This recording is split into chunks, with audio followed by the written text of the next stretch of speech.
They told a story that the Professor Albert Einstein was on a train one day, and as the train conductor who punches the tickets was walking down the aisle, he recognized him and he noticed that he was reaching through his vest and his pocket. He got down on his hands and knees. He was looking underneath the table, underneath the seat in the coach. The man came over to him and he said, Professor Einstein, I know you don't need a ticket. He kept looking for the ticket. He said, really? He said, Professor, I don't need to see your ticket. I trust you. I know who you are. And the professor looked up at him and he said, I know who I am too. I just don't know where I'm going. Well, I'd like that second point. I'd like to talk to you about where you and I are going. In other words, this is, as Ed said beautifully, this is a day in which we deepen and purify the passion that brings us here. And we deepen it by the light of Christ and our Catholic social teachings. Do any one of us know enough about the light of Christ and Catholic social teachings? Of course not. We need our whole lives to be able to uncover that. I'm still learning, and so are you. So that's part of the reason we're here today. Of course, the Catholic social teaching is rooted in Jesus Christ. There's 2,000 years of what it means to look at the interest that the Church has in humanity and our common home. Not because we think this is our final destiny, no, but because we know that the pilgrimage to heaven, where we all want to go, goes through the earth. And the way in which we respond to God's grace helps shape who we are. We want to become saints of God. The most modern way of looking at Catholic social teaching goes back to Leo XIII, of course, who was no slouch in the number of years he was pope. He wrote Rerum Novarum of New Things, and he was talking about the terrible working conditions that people go through. This was I think it was in 1891. The terrible situations that people have. And it was Rerum Novarum, the Latin for of new things, that set in motion a number of church teachings that deal with, well, let me mention the 7 themes. Deal with the dignity of the human person. We just talked about that.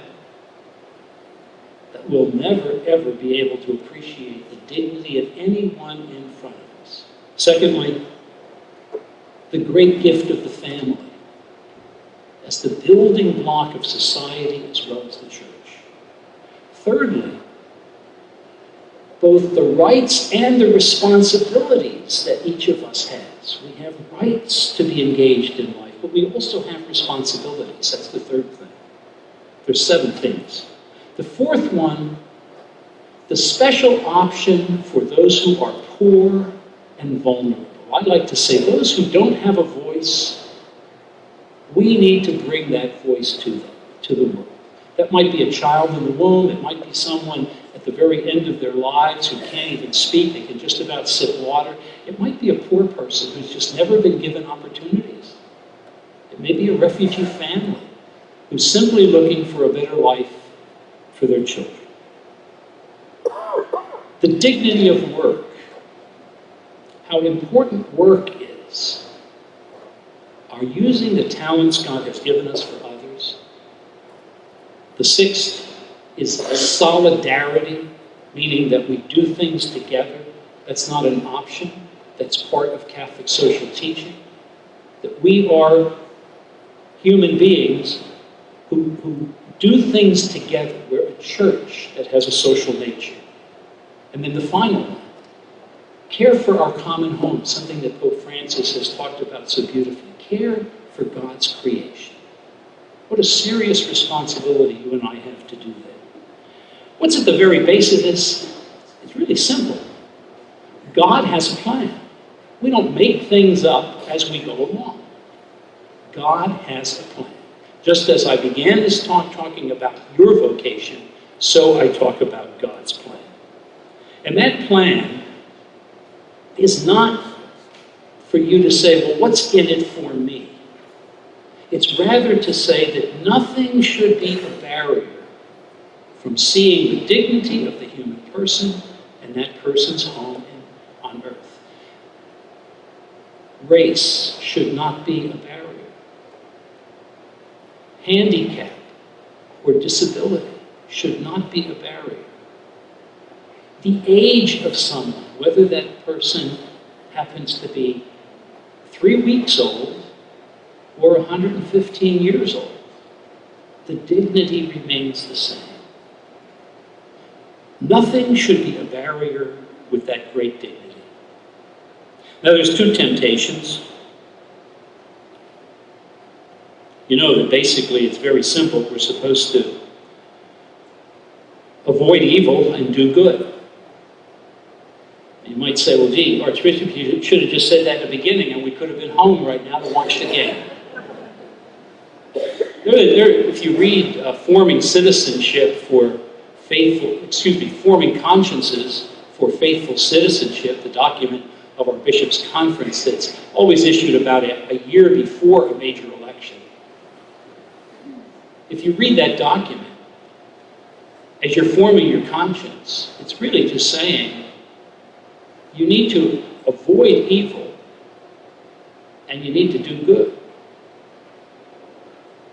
There are certain evils that we have to avoid. We call them intrinsically evil. We can never take and justify taking an innocent life. This is why the Church is so strong and constant, whether it is the innocent life of a child in the womb, or as is happening in Canada and in some of our states even now, the taking of the life of a person toward the end of their life when they're judged no longer to be useful. You've heard that. Or whether it is the mass bombing of innocent civilian people, even for a good. Remember, we always said the end or the purpose does not justify the means. You might have a good purpose. You might have a good intention. You might have a good desire, but you can't just use any means to do it. There once was a young woman whose boyfriend gave her a very expensive diamond ring. Oh, she said, thank you. She says, how in the world could you afford this? Oh, he said, I just robbed the bank. He didn't do it for himself. He did it out of his love. He has a great love for this woman who he hopes would one day be his wife. But the end doesn't justify the means. So the first truth that we need to be careful of is our mercy will always lead us to truth.